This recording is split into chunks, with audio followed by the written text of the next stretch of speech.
First things first, head over to mongodb.com and we're going to click on Get MongoDB to download it. Now, you should be taken to the MongoDB Download Center, and the first tab that's usually selected by default is their cloud service, so the MongoDB Atlas service, which we're going to explore a little bit later on when we actually deploy our database. But for now, we want to choose the Servers tab.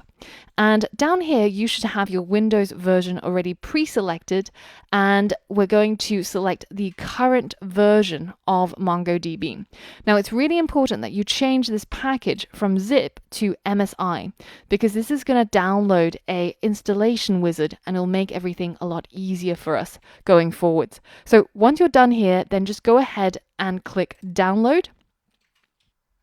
And now download should begin.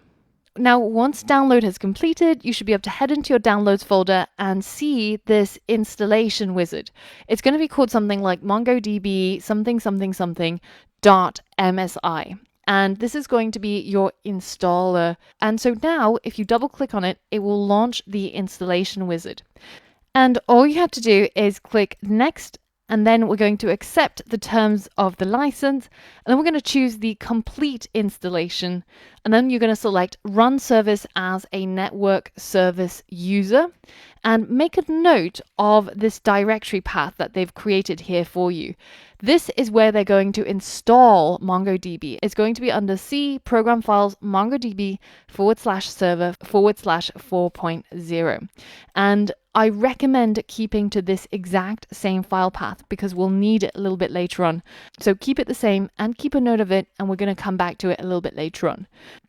So then you're going to select Next, and we're going to uncheck Install MongoDB Compass because we don't actually need it, and then click Next, and finally click Install to start the installation. And once installation has complete, simply click Finish and you'll exit out of the installation wizard. All right, so now that we've successfully installed MongoDB using the installer, if you now go into your C drive and you take a look at your program files, you should see a folder called MongoDB.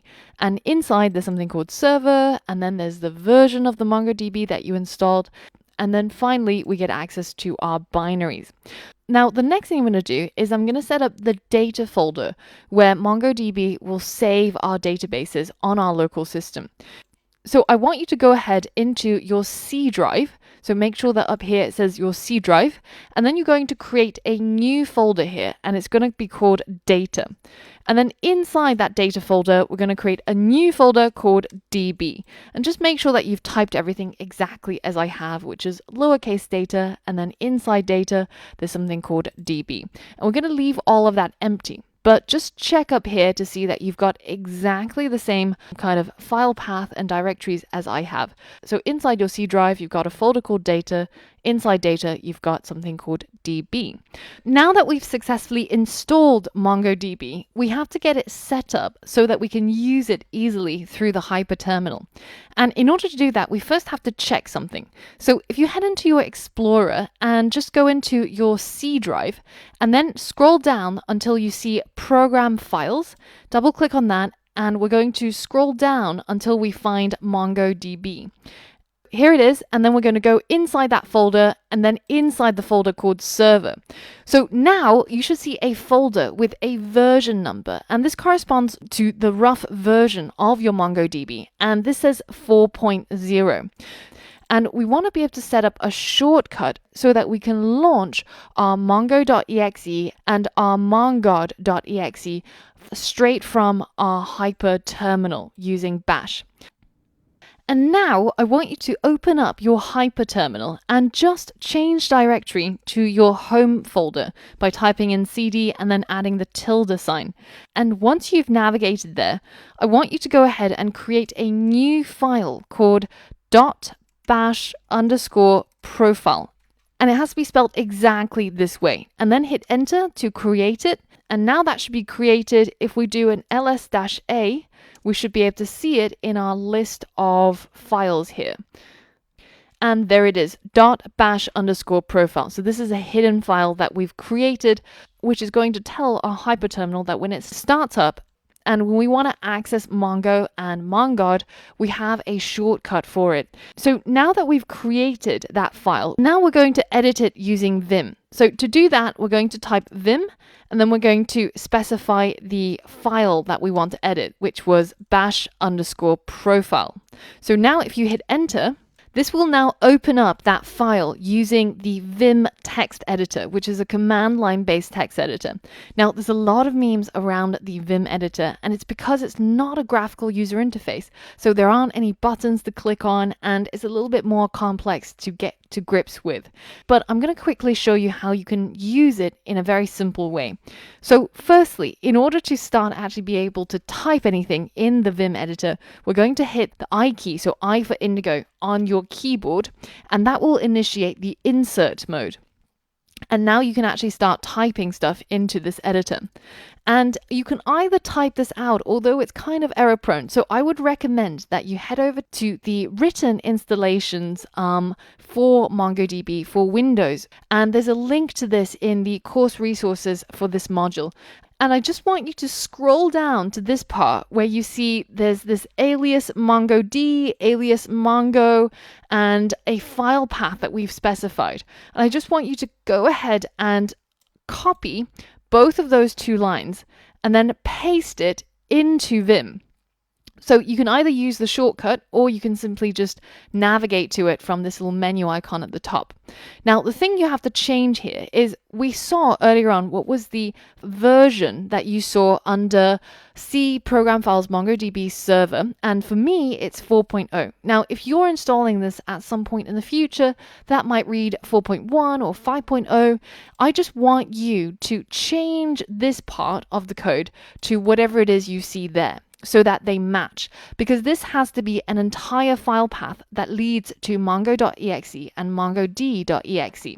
So if you go ahead again, look inside your Explorer and you navigate from local disk C to program files, to MongoDB, to server, to 4.0, to bin, then you can see here is where our mongo.exe and mongodb.exe reside.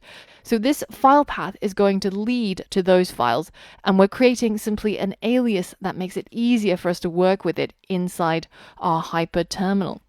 So if you need to edit this, then just go ahead and change these parts to whatever it is that you see in your version. And then we're going to go ahead and save and exit Vim, which can be a little bit tricky, but it's not too hard. You just have to hit escape to exit insert mode. And then we're going to type :WQ and then the exclamation mark. And now if you hit enter, you would have saved that file and you would have exited Vim. So now we're ready to test and see whether if our installation has succeeded. I want you to go ahead and close down your hyper terminal, and you're going to simply relaunch it. So now that we've restarted our hyper terminal, then it's time to test and see if our installation has succeeded. And we'll do that by writing mongo-version and hit enter. Now, if you see something that looks like this, where it says Mongo Shell version 4.0.3 or a newer version, but something that looks like this, then congratulations, you have completed all of the setup and installation of MongoDB, and you're ready to proceed to the next lesson. Now, if you see something else, such as bash, Mongo, not found, or something like that, where it doesn't look like this, then be sure to retrace your steps and maybe follow all of the instructions in the written tutorials, and just make sure that you haven't made any typos and anything that you're typing in looks exactly the same, or simply just copy and paste it from the instructions. But now that we've completed installation and setup, then you're ready to get started learning about MongoDB.